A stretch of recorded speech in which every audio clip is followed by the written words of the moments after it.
샬롬. 오늘도 하나님 말씀 앞에 나오신 여러분 환영합니다. 우리 함께 기도하겠습니다. 하나님, 오늘도 우리에게 귀한 하나님의 말씀 주시니 감사합니다.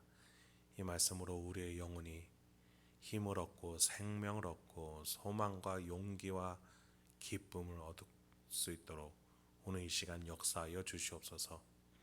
말씀으로 역사하시는 이 세상이 할 수 없는 가장 놀랍고 신비한 역사 우리에게 베풀어 주시옵소서.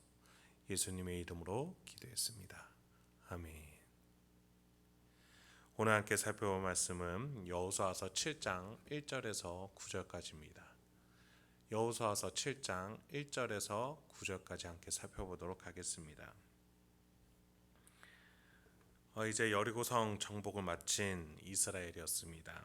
그들은 모세로부터 요단강 건너기 전에 신명기라는 그 말씀을 통해서 반복되는 가르침들을 받았습니다. 출애굽 과정과 그 의미와 목적을 되새겼습니다. 그리고 이제 여호수아와 함께 요단강을 건너고 나서 유월절을 지키며 또 할례를 지키며 하나님이 함께하고 계시고 대신 싸우신다는 약속으로 충만했던 그들이었습니다. 그 결과는 고대에서 가장 강하다는 여리고성을 하나님이 친히 가르시고 무너뜨리는 것을 목격을 하는 것이었고, 함성을 함께 지르며 하나님을 찬양했습니다. 하나님이 함께 하시며 대신 싸워주신다는 사실을 직접 이제 눈으로 목격하는 사건이었습니다. 자신감이 충만할 수밖에 없죠. 그래서 이제 다음 목적지로 이동하게 됩니다. 2절부터 4절입니다. 여호수아가 여리고에서 사람을 벳의 동편 벳아웬 곁에 있는 아이로 보내며 그들에게 말하여 이르되 올라가서 그 땅을 정탐하라 하매 그 사람들이 올라가서 아이를 정탐하고 여호수아에게로 돌아와 그에게 이르되 백성을 다 올라가게 하지 말고 이 3,000명만 올라가서 아이를 치게 하소서. 그들은 소수이니 모든 백성을 그리로 보내어 수고롭게 하지 마소서 하므로 백성 중 3,000명쯤 그리로 올라갔다가 아이 사람 앞에서 도망하니. 여러분도 아시다시피 이스라엘의 패배였습니다. 어떤 이들은 이 본문을 보면서 이스라엘의 전략이 잘못됐다 또는 여호수아가 교만해서 진 것이다 라고 해석하기도 합니다. 그러나 여호수아는 아이성으로 정탐꾼을 보내 정보력에 충실했고, 또 이전에 여리고성에서의 행보나 아이성에 패배한 이후에 여호수아가 하나님께 기도드리는 장면을 보면은 여호수아의 신앙에 문제가 있는 것으로 보이지는 않습니다. 어느 면으로 보나 이 아이성 전투의 패배는 다른 데에 이유가 있었습니다. 여러분, 만약에 이 작은 성을 향해서 전체 군사가 움직인다는 것은 무모한 전략이죠. 만약에 전체 군사가 움직여야 교만하지 않고 겸손한 것이라면 요단 동편 지파로부터 군사 한 명도 남겨두지 않고 같이 왔어야 했죠. 또한 아이성 전투 이후에 가나안 땅을 분배하지 말고 전국을 모두가 다 같이 돌면서 정복 전쟁을 했었어야 맞습니다. 그러나 이후에 여러분이 아시는 바와 같이 12지파에게 땅을 분배해 주면서 각자가 정복하는 것들을 우리는 알고 있습니다. 그러니까 아이성 전투의 승패를 가른 것은 3,000명만 동원돼서 그런 것도 아니고 여호수아의 신앙이 잘못돼서도 아닙니다. 여러분, 성경은 문맥을 보고 해석을 해야 합니다. 제가 그래서 1절을 건너뛰었습니다. 우리가 1절을 이해하지 않고 2, 3절만 보면은 그렇게 잘못된 해석을 할 수 있다는 겁니다. 그래서 1절을 읽어보면 이스라엘 자손들이 온전히 바친 물건으로 말미암아 범죄하였으니 이는 유다 지파 세라의 증손 삽디의 손자 갈미의 아들 아간이 온전히 바친 물건을 가졌습니다. 여호와께서 이스라엘 자손들에게 진노하시니라. 여기서 온전히 바친 물건은 뭘 말합니까?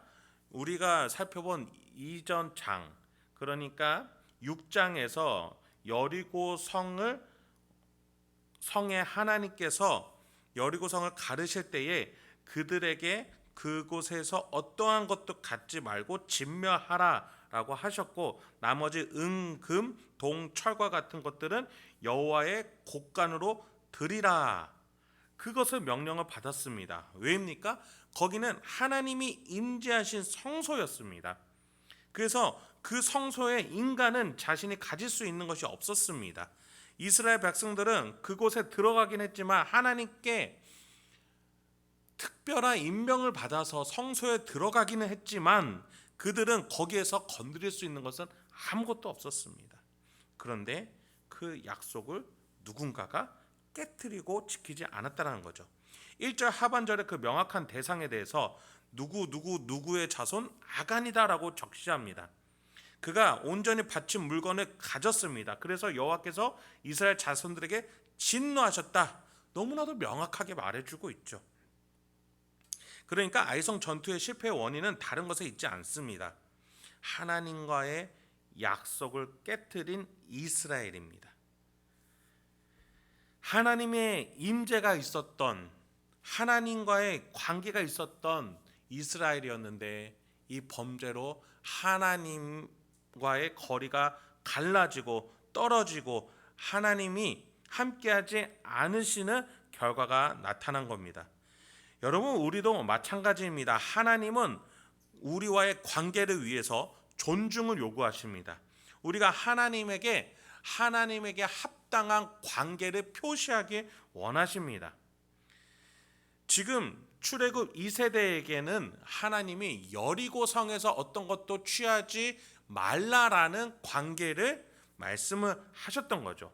아담에게 선악과를 만지지 말라라고 말하시면서 아담과의 존중의 관계를 받기를 원하셨듯이 이번에는 출애굽 2세대들에게는 여리고성을 건드리지 말라, 여리고성에 있는 것들은 건드리지 말라라는 것으로 그들은 하나님과의 관계에 있어서 존중을 표시했었어야만 했는데 그들은 그렇지 못했던 겁니다.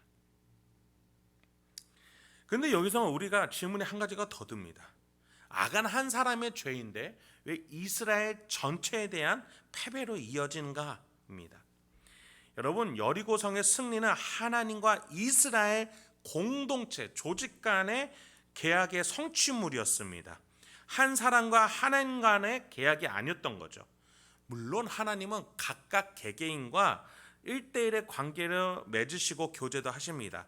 그런데 중요한 것은 여리고성의 승리는 하나님이 이스라엘 전체 간의 계약이었기 때문에 아간 한 사람의 범죄는 이스라엘 전체의 범죄가 되어버리고 마는 것이죠.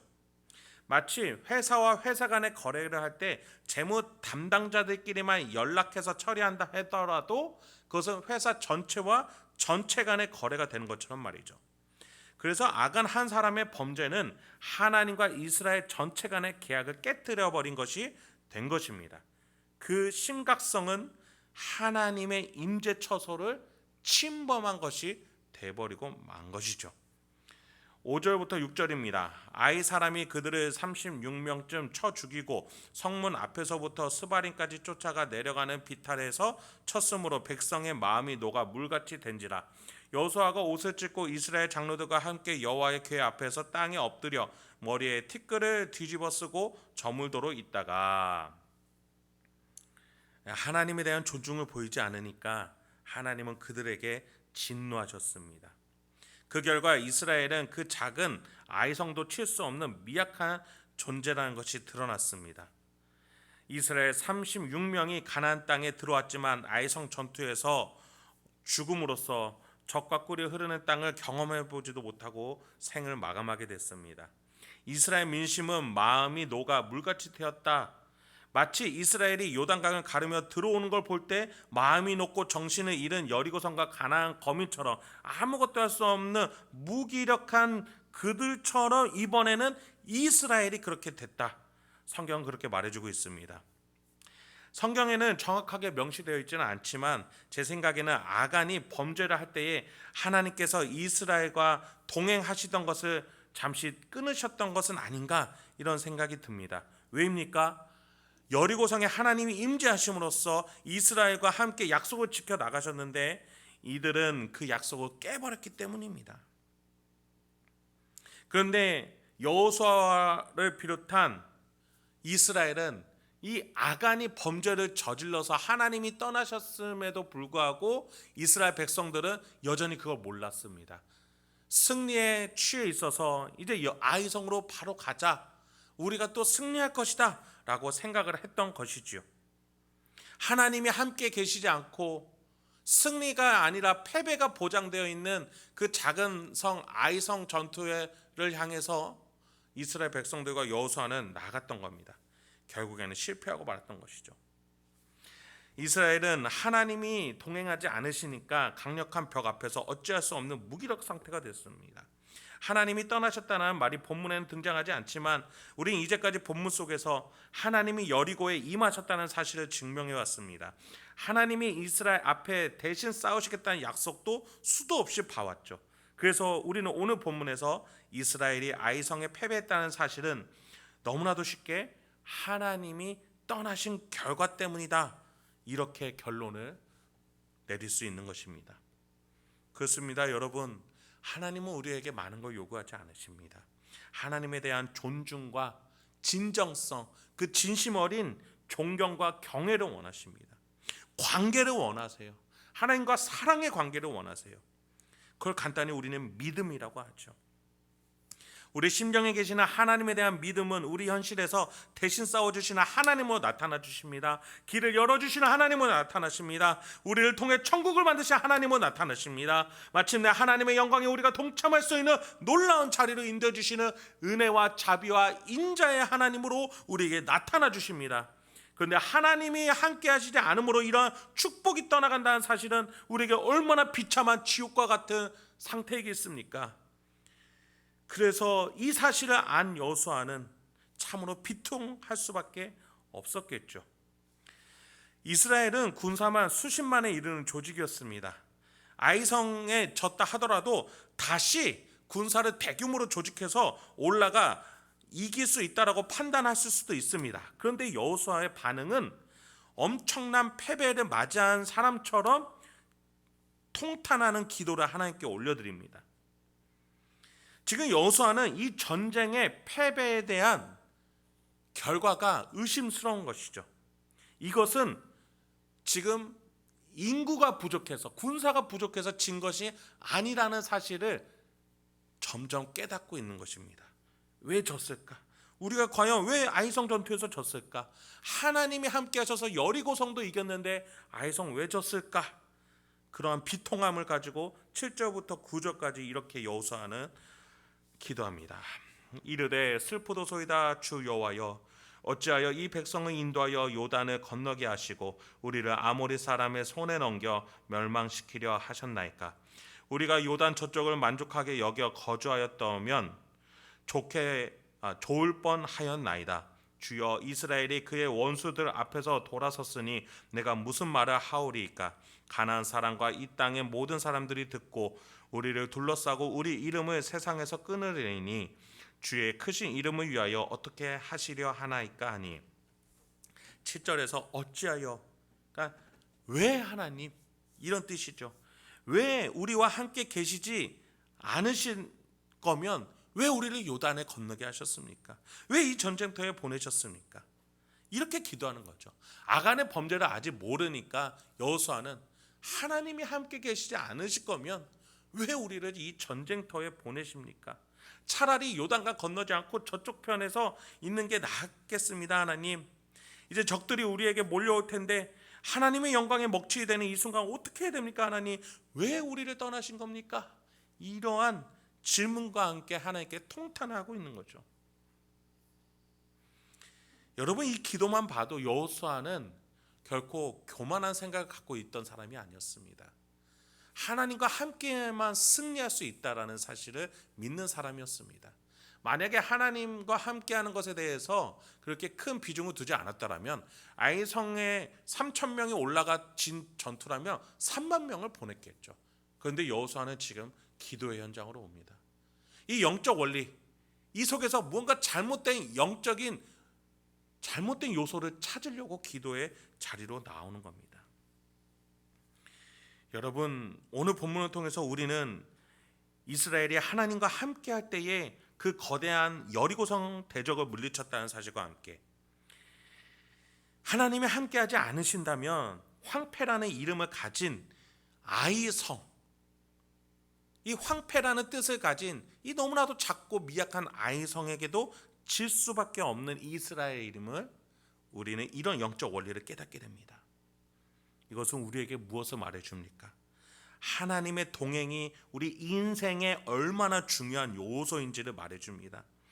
하나님은 우리와 함께 하시기 위해서 우리를 만드셨고 예수 그리스도를 보내셔서 다시 화목케 하셨고 마침내 예수의 영 성령 하나님으로 우리와 함께 계셔서 우리의 인생을 인도하고 계시며 마침내 예수가 다시 재림하셔서 우리를 데리고 휴거하셔서 하나님께로 인도하고자 하십니다.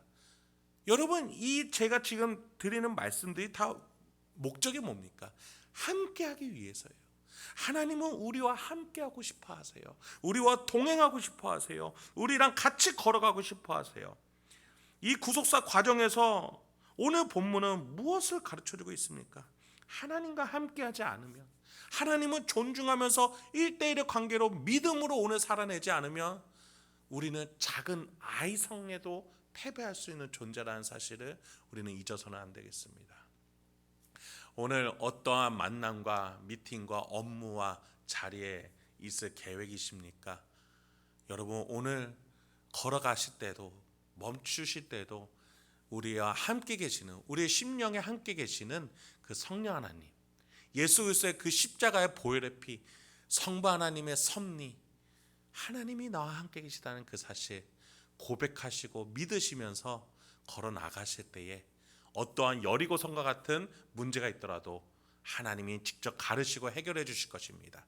그러나 하나님이 함께하지 않으실 때 내가 작은 돌멩이에도 넘어질 수 있다는 사실 잊지 마시고 하나님을 기억하고 하나님이 나보다 앞서 먼저 가고 계시다는 그 사실, 그 은혜와 자비 기억하시면서 오늘도 겸손하게 하나님과 함께 걸어 나가실 수 있는 저와 여러분이 되길 소망합니다. 함께 기도하겠습니다.